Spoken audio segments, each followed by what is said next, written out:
In a world where spending has become second nature, I made a quiet but powerful shift in how I live. I buy almost nothing. That doesn't mean I go without essentials or live in extreme deprivation.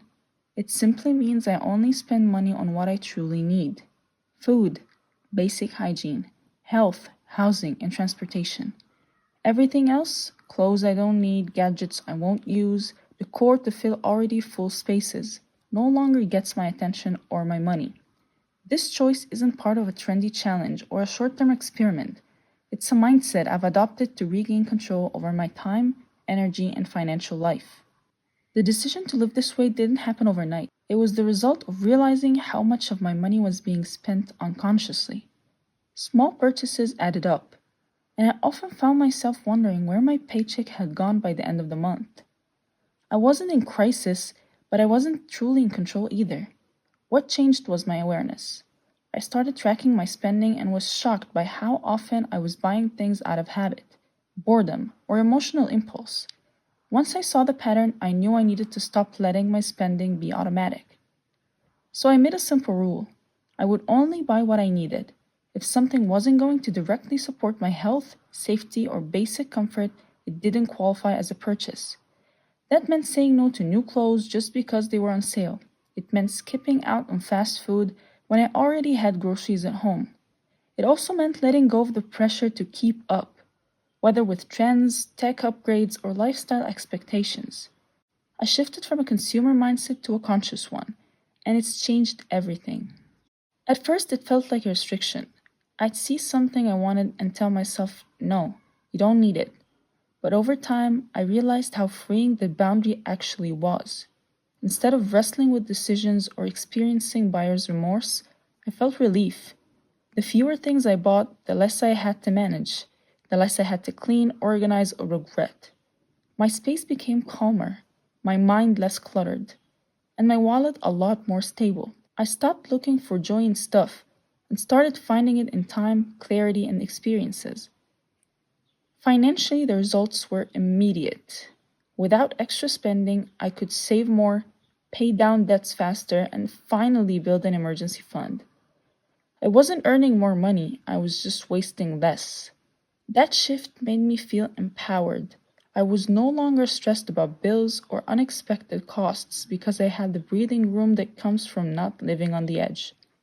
This lifestyle gave me control, not just over money, but over my priorities and values. Living this way also helped me redefine what a need really is. Marketing constantly tries to convince us that wants are needs, that happiness comes in boxes, that success looks like luxury, and that self-worth is tied to purchases. But none of that is true. A real need is something that keeps you alive, safe, and well. There's nothing wrong with wants, but recognizing the difference puts you back in charge. I started asking myself, what problem does this solve? And do I really have something that does this job? That alone helped me avoid countless unnecessary purchases.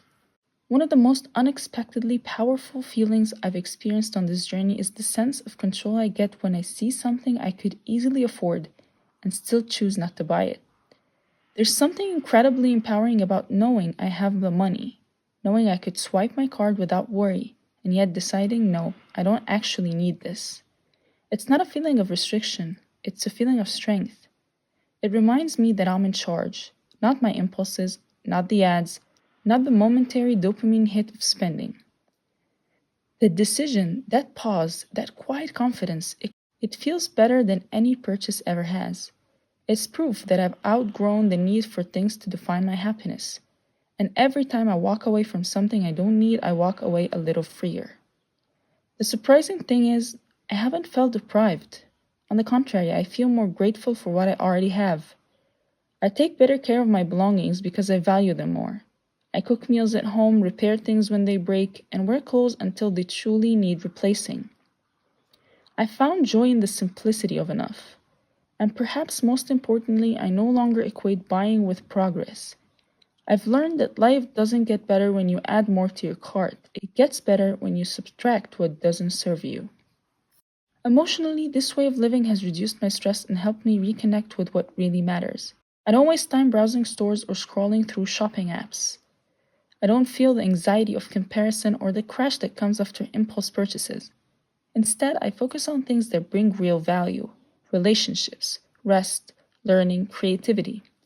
I found contentment in living below my means and appreciating simplicity.